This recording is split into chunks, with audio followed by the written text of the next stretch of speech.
Today I am going to discuss a little about the definitions of being an introvert.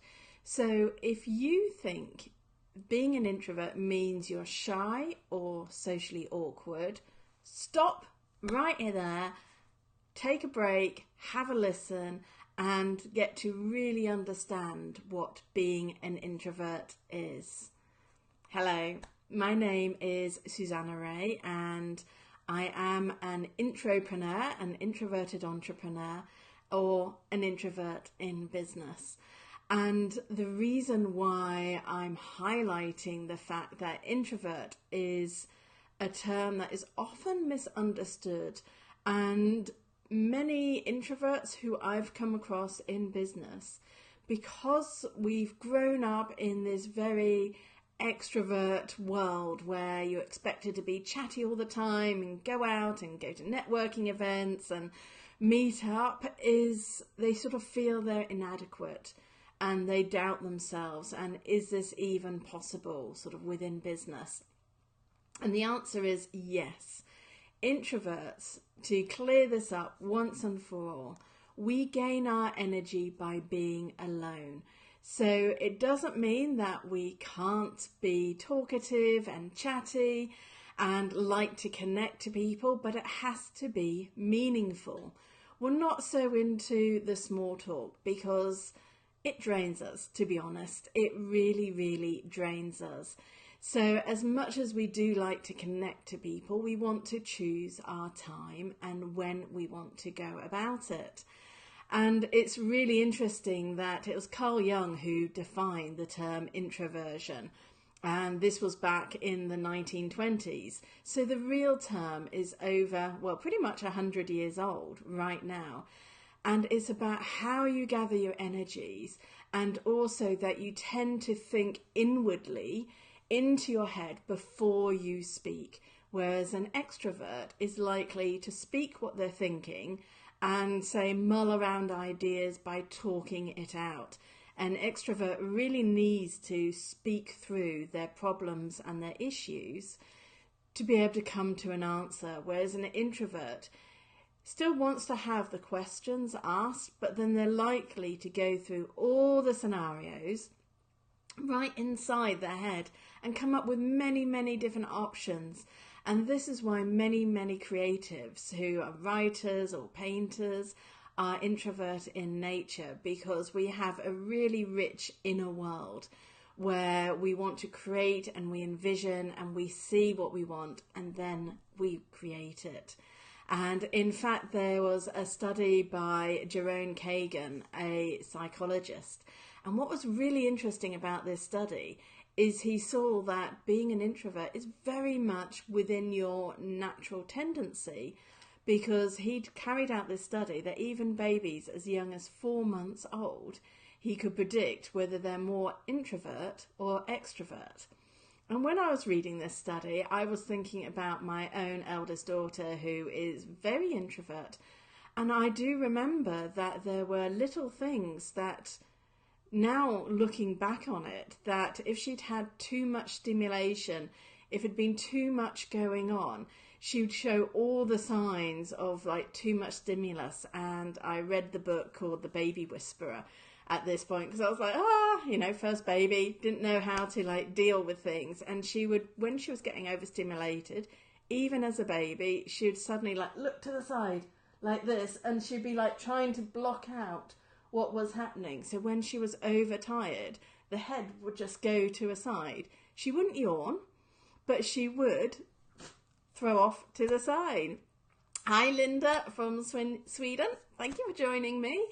So, yeah, the definitions of introversion, it's really important to understand. And then when you're an introvert in business, it's to really take care of your energies and make sure that you choose very purposely when you're outward facing. And you're doing that when you know that you're needing to broach and come towards your clients. So that's the good time, when you have the client connections. And there's lots of ways of doing networking, which They don't need to be so full of like big rooms, big groups.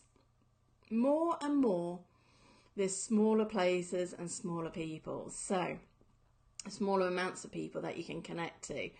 So a question that I often get asked as well is, can an introvert become an extrovert?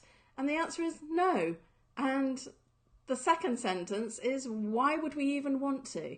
Because we're very happy in our introvert world and thinking inwardly. And we have some really good, I call them the introvert superpowers, that help us in business. But my job is very much linked. I fell into coaching in the sense of I realised how much confidence to like stand up and show up like this. Hi Daniela from Italy. We've getting quite a few countries coming in. It's wonderful to see. So you need to show up, and whether it's on video like I'm doing right now, again, I'm choosing that each Wednesday morning I come here and I come live. And hi Linda as well from the Netherlands. Lovely that you can all join me. So what I'd like you to do, if you know that you are an introvert, which means remember that you draw your energies from being alone, but equally that doesn't mean that you don't like to connect. You want to reach out, you want to help people, you're very creative, and you just need to know the right way of doing things. And this is why I've started doing my interview series, which is called Introvert in Business. And this week I'm starting, I think I've got about 8 podcast interviews lined up to record. And I'm going through this, and I will announce later on when the podcast gets launched, because I'll need to edit it and publish. And it's about showing case studies of how we all operate in different ways, because we're all different. And this is where, how do you define yourself?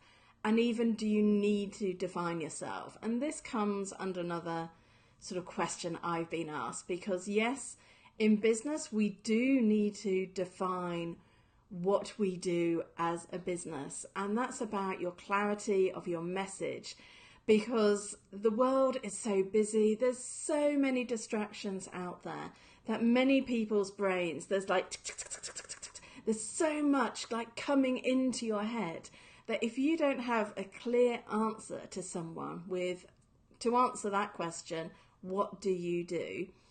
Then that becomes the label. But as the human mind, we need labels to hang on to help us really sort out that information in our head. And this is why when you're working in business, it's really important to have that clarity and focus about what you do to help other people so you can help them.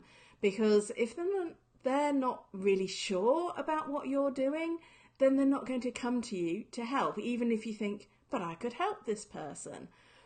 So that sort of linked on to my definitions. It's not just about acknowledging what your natural tendencies are and how you are in business, but it's also about how do you define yourself?